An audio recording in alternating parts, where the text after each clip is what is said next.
todos, sejam muito bem-vindos ao nosso programa Soma, nosso programa aqui da Igreja Vida Plena em Portugal. Para nós é um prazer estar com vocês aqui nesse novo formato. Na verdade, nós estamos estreando esse nosso primeiro episódio desse nosso programa, onde nós queremos, através de um bate-papo informal, de entrevistas, nós estar partilhando com vocês testemunhos, coisas que têm acontecido na vida de pessoas, superação, enfim, de alguma forma nós queremos inspirar você que está aí desse lado a vencer as suas batalhas, a se aproximar mais de Deus. Portanto, venha conosco, seja muito bem-vindo, é um prazer para nós e hoje, logo nesse primeiro episódio, eu faço questão de apresentar para vocês o meu convidado, que na verdade, para além de pastor da Vida Plena, também é o meu pai. Eu quero apresentar para vocês pastor Antônio Lemos, ou pastor José Antônio Pevidor de Lemos, né? Seja muito bem-vindo, pastor.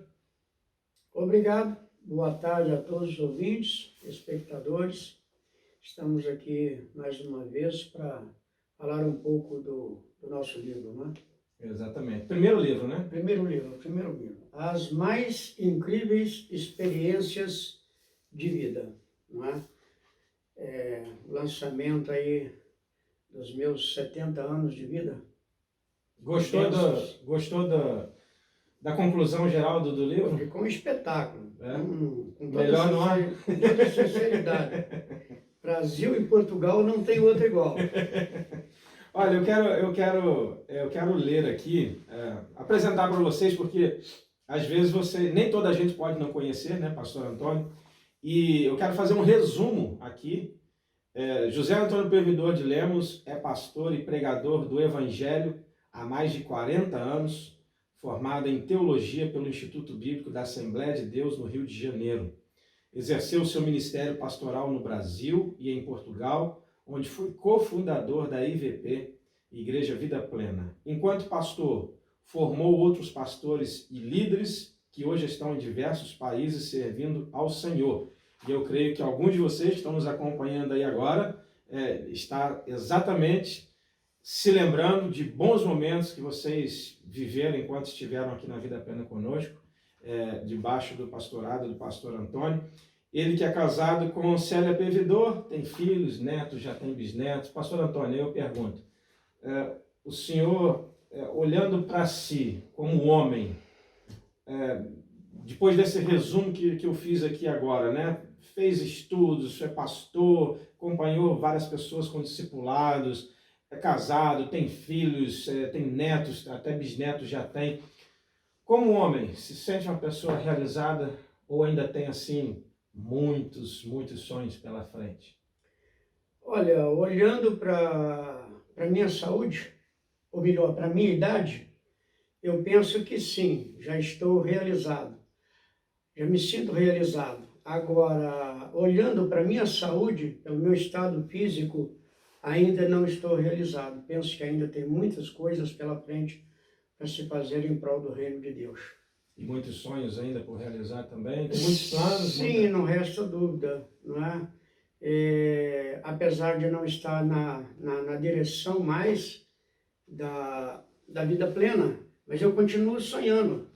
Aquele sonho de uma igreja por ano ainda não apagou.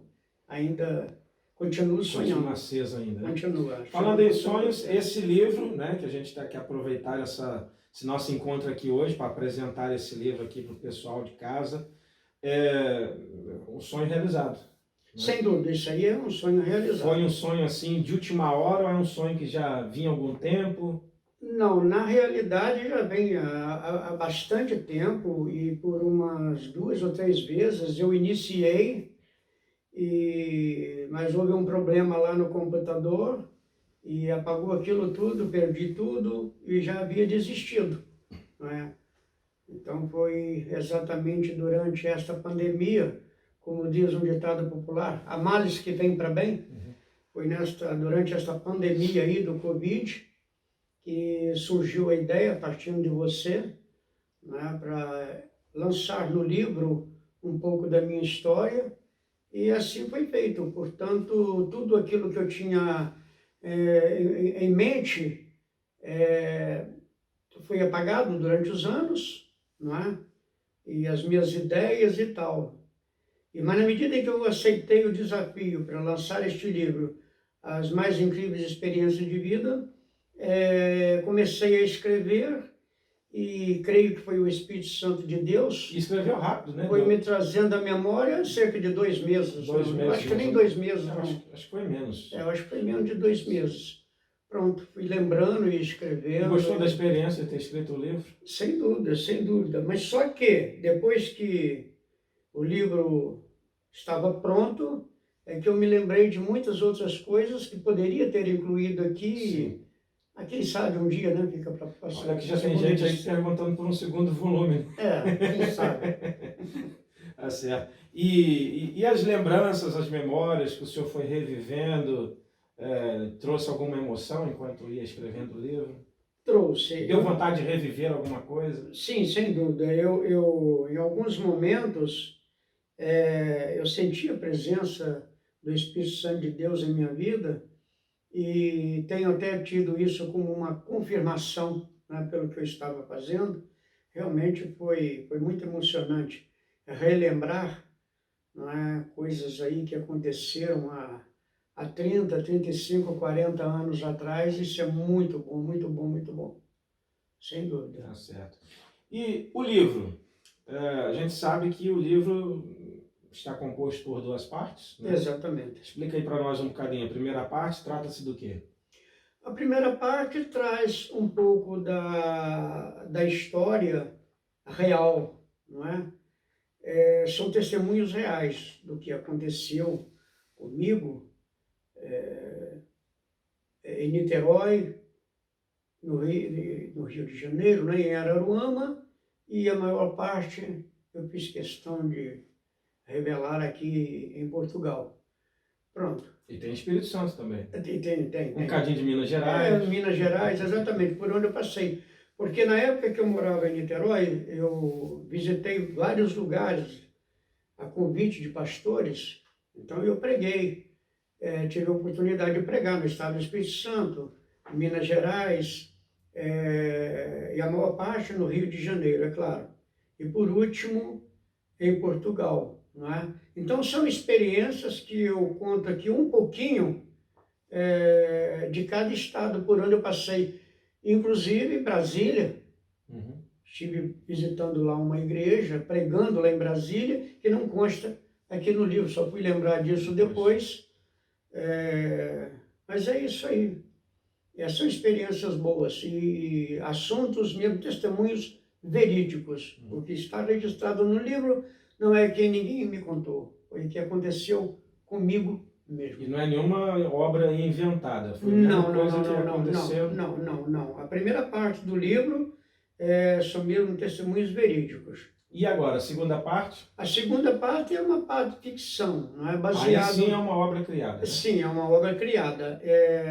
Eu ouvi um testemunho de uma... Aí sim, eu ouvi um testemunho de uma pessoa, de um casal, né, uma família do interior, e não sei de qual estado, mas do interior, que era uma família muito pobre, muito problemática, e que este rapaz foi preso, e lá na prisão, então, ele, ao receber visita dos cristãos, ele aceitou Jesus como Salvador e sua vida foi mudada por completo, não é?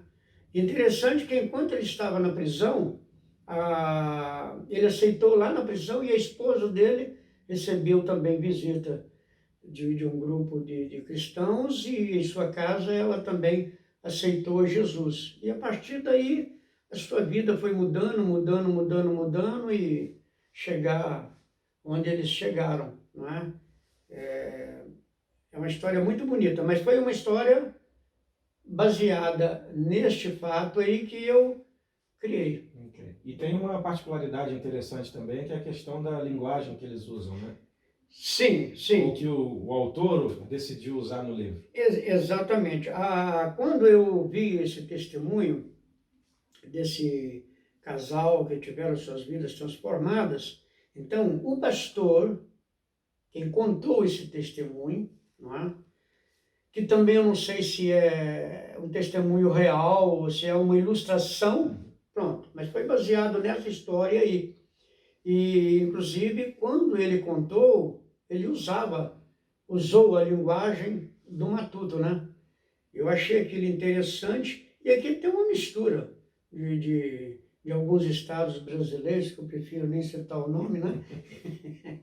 Aí os leitores é que vão identificar, não é? Mas eu achei muito legal, interessante também escrever na linguagem do matuto. Portanto, os leitores vão encontrar aí muitos, milhares de erros, vamos dizer milhares de erros ortográficos, mas foram erros mesmo propositais, ok?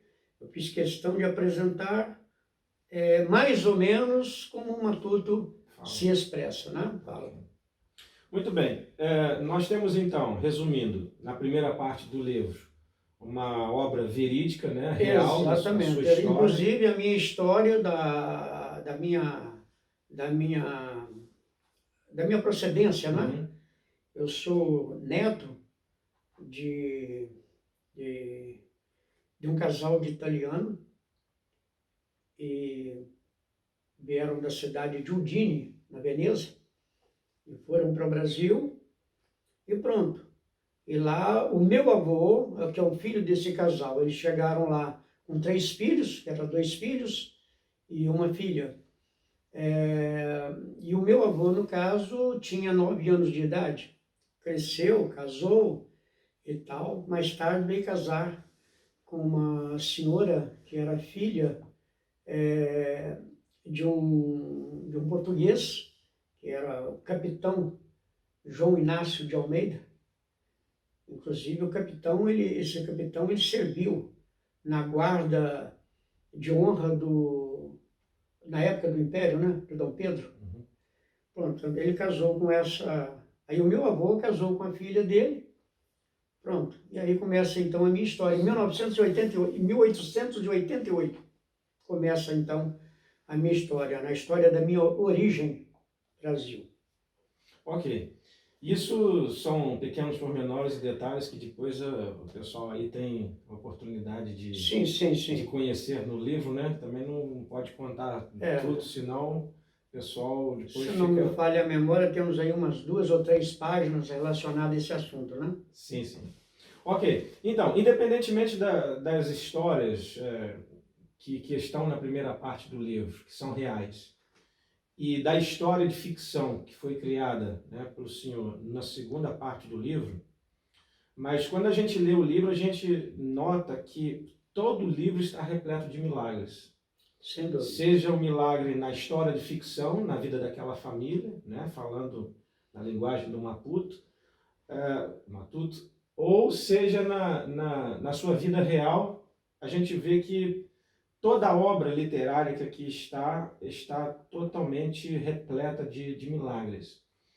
Por que o senhor fez tanta questão de partilhar milagres assim? Eu fiz a questão de partilhar esses milagres pelo seguinte, porque eu creio que não somente os cristãos vão ter acesso a este livro, vão ler este livro.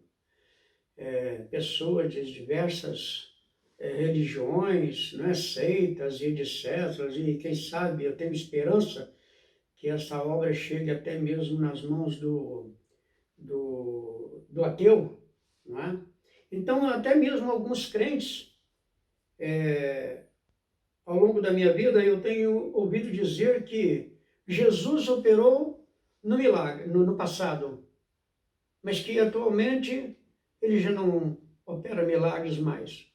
Então, eu fiz questão de escrever e de relatar esses milagres, tanto no primeiro capítulo, na primeira parte do livro, como na segunda parte, é que Jesus continua mesmo, ontem, hoje, e não será, não, na minha opinião, na minha visão, Jesus é hoje, ontem, hoje e sempre. Okay. Então o senhor pretende, com esses milagres partilhados aqui, de alguma forma, inspirar as pessoas também, né? Sem a dúvida. intenção, eu creio que não foi só deixar aqui a sua história para que os outros tenham conhecimento, mas que de alguma forma as pessoas também sejam inspiradas também. Né? Sejam inspiradas não somente na parte na saúde física, não é? Mas principalmente na espiritual.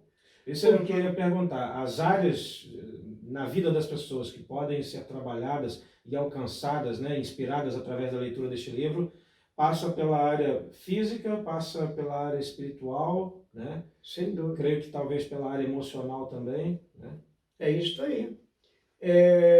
Aí nós encontramos aqui relato de pessoas que tiveram suas vidas transformadas, foram curadas mesmo fisicamente, 100% curadas. E uma outra coisa que eu faço questão de frisar aqui, é que o nosso Jesus, ele, quando faz a obra na vida de pessoa, eu digo quando ele faz, porque ele não faz nada à força, não é?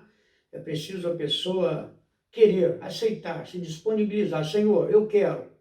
E quando Jesus cura uma enfermidade, por exemplo, ele cura por completo. Jesus não faz nada pela metade. A obra do Senhor ela é perfeita. Então, ele abençoa fisicamente, ele cura. E se a pessoa ser fiel a Deus, aí já entra na segunda parte.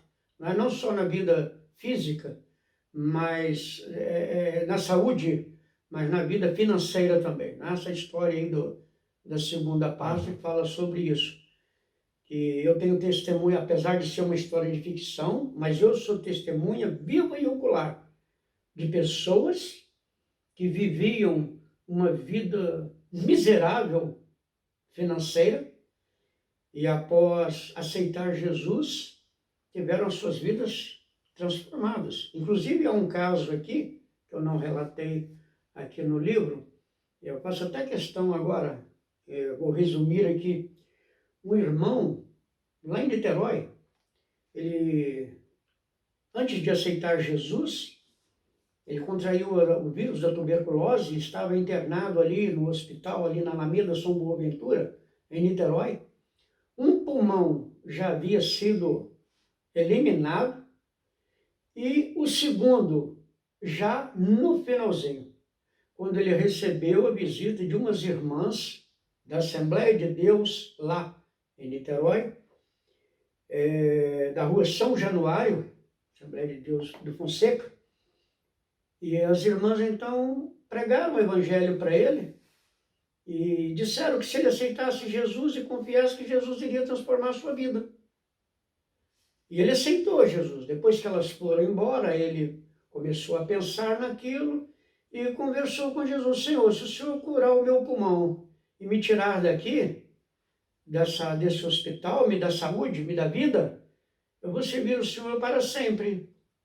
E o Senhor restaurou a saúde dele. E é interessante isso aí, esse irmão, ele se tornou um dizimista, foi um dos propósitos que ele fez a Deus, não que o nosso Deus seja um Deus de negócio, mas ele sentiu em seu coração este desejo, não é? De dizimar, porque até então ele era totalmente contrário ao dízimo, à devolução do dízimo.